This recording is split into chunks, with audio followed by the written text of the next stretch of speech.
Hello friends, and welcome back. Today I have a video using some antique biscuit cutters. If you have your grandmother's old biscuit cutter and you really don't want to use it but you want to keep it, I have some ideas for you.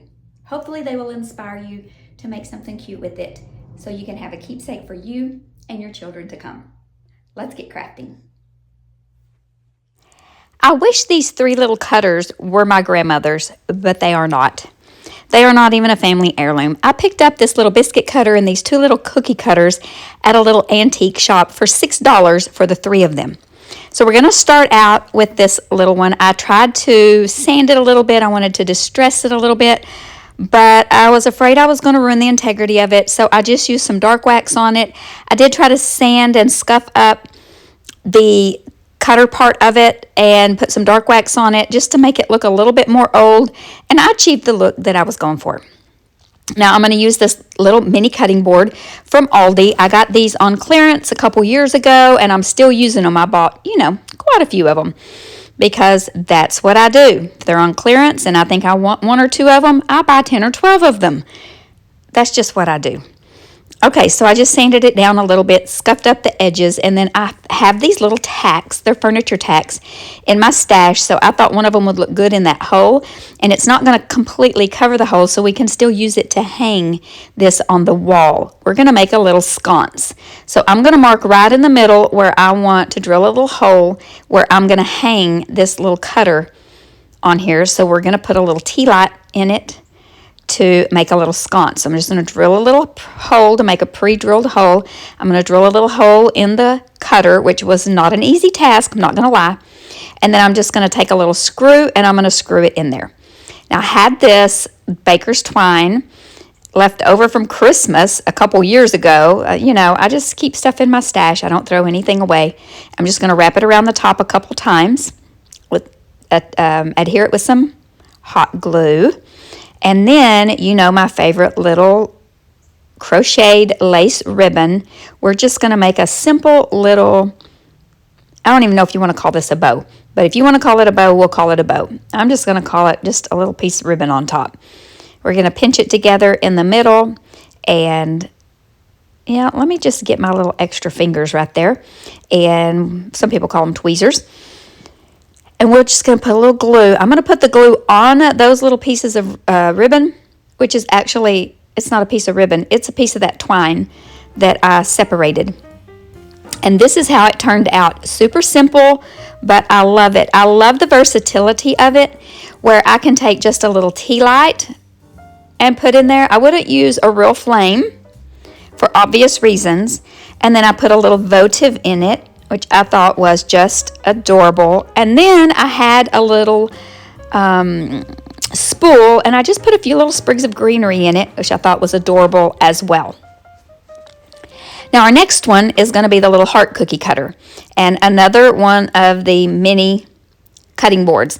Now I have a little piece of wax. It's just a wax melt. I didn't have a non-scented candle or anything like that, but this works great. I thought I had a great idea here. I was going to put it on. I was going to put this marquee by DIY, this little red paint all over it. Well, I don't paint the back yet. I did end up painting the back, but I just did the sides and the front with this marquee.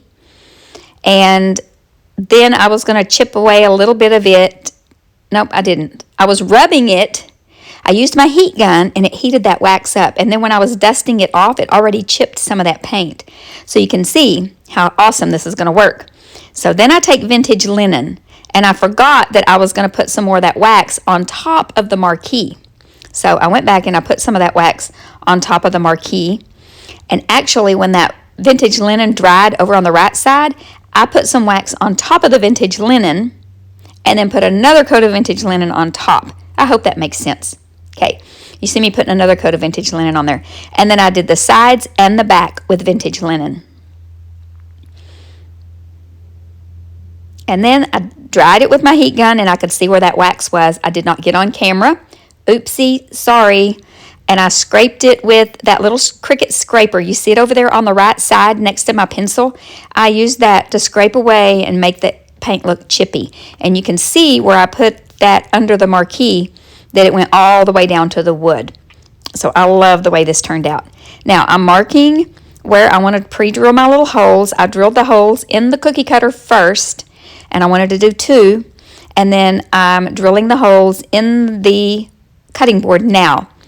And then I'm just going to use 2 little nails that are a little bit thicker than the holes and just hammer, hammer, hammer. Now I did kind of mess up the cookie cutter a little bit, but luckily they're just little aluminum and they bend right back into shape.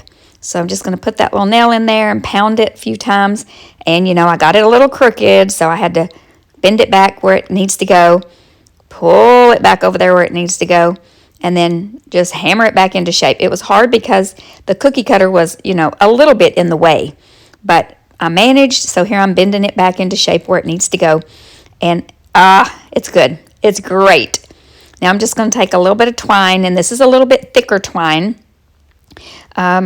I believe this is the Dollar Tree twine that you get in the craft section, and I'm just going to wrap it around a couple times, tie it in a little bow, just a simple little shoestring bow right there at the top, just keeping it simple. I just really want to keep these pretty simple, these 2 little mini cutting board ones, and then you're going to see how adorable this one gets styled as well.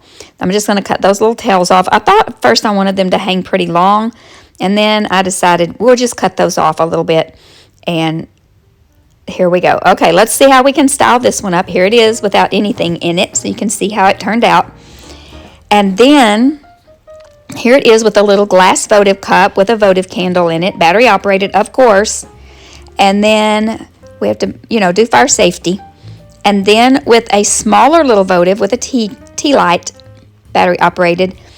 And then I took one of those peat moss planters, little pots, put some twine around it and poked some little greeneries in it, and I think it just turned out adorable.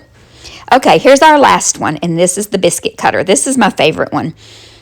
And so this is just a piece of scrap wood. I mentioned a few weeks back I did a cross with some of this same scrap wood from a man who makes rocking chairs, and these are just some of his scraps from the cuts that he makes. And so this was a very interesting piece of wood, and so I'm going to use it to create this cute little wall sconce.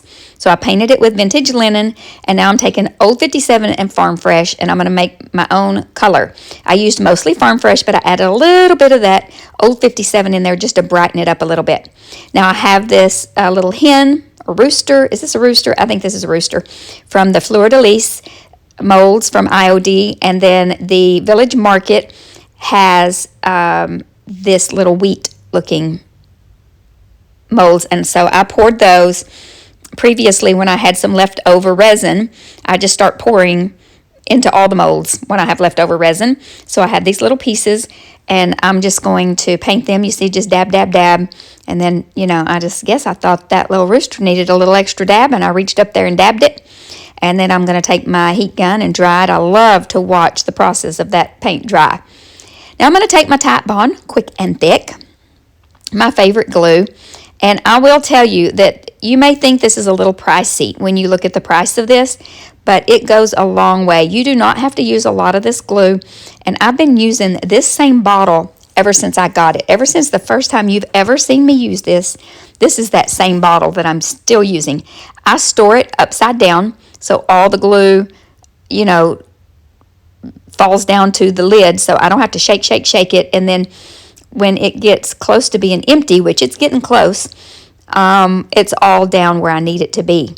So I'm just going to use a little hot glue and a little Titebond, quick and thick, and I'm going to adhere these adorable little pieces to my wood piece. Same process with all of them. The wood glue, the hot glue. The hot glue helps it adhere quickly while the Titebond dries, which it dries very quickly, but I don't want them moving around while I finish it up. So I'm going to take that vintage linen and do some dry brushing to bring out all those beautiful details on the IOD molds. And I'm going to slow this one down a little bit so you can see I'm just brushing across the raised areas instead of with the raised areas. See, on the legs I'm going across instead of up and down. I go across the raised areas so I don't get down in in the details down in the depths of it so it stays dark. I'm only getting the light color on the highlights. So I think that's what makes it look beautiful. Now this wired jute cord comes from Dollar Tree, and if you've ever worked with it, you know that it unravels really easy. But I'm going to show you a trick. As soon as I drill some holes, I'm going to drill a hole on each side of this at the top with this drill. Now you're not going to be able to see me do it real good. Oh, you're not going to see me do it at all because the drill was in the camera. So I'm going to take this. Now I like to take my Quick Bond and just blah, blah, blah. Twist it around the end so that it glues that jute twine all together. And I'm going to put some hot glue down in that hole, and I'm just going to, poke that twine down in there. And then I'm going to hold it there for a little bit till the glue dries a little bit. And then I'm going to bend that up. Okay, now I'm going to put this glue on. I got this bright idea, and it worked out beautifully. I'm going to put the glue on before I cut it. And then I'm going to cut right in the middle of where I glued. So the end of that, when I put it up, I'm twisting it, and then it's going to stay. So, yes, that was a smart idea I did. I have a good idea every once in a while. Some of those good ideas just come to me out of nowhere. I'm going to say the Lord gives me those good ideas because, I pray every day that the Lord will give me wisdom in all the things that I do. And He even loves that I craft, so He gives me wisdom in crafting too. Don't know what I would do a day without Him in my life. So I'm going to do that on both sides. You can see and that jute twine wants to kind of ball up on the outside. That's okay. I just poked the wire down in there and poked it all as best I could. And it kind of looks good with a little bit of it sticking out. So I'm just bending and poking and, you just make it however you want to. It's not likely you're going to have this exact piece of wood. It would look great on just a, any scrap wood, a 2x4 or 1x6, any of it. So I drilled a hole in the back to hang it in case you don't want to hang it by that piece of twine. Now this one, did I not show you how I put I put that biscuit cutter on the same way I put everything else on. And now I'm showing you how I styled it up with pretty much the same basic ideas as the previous ones.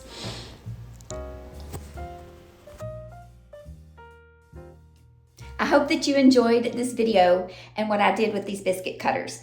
Let me know which one was your favorite in the comments below. Make sure that you hit that subscribe button. Make sure you're subscribed. My analytics tell me that over half of the people who view my videos are not even subscribed. I could get to that 10,000 mark if all of you make sure you're subscribed, and then watch for the giveaway because it's coming soon, friends. It's coming soon. But most of all, above everything else, I want you to remember to be still and know that He is God.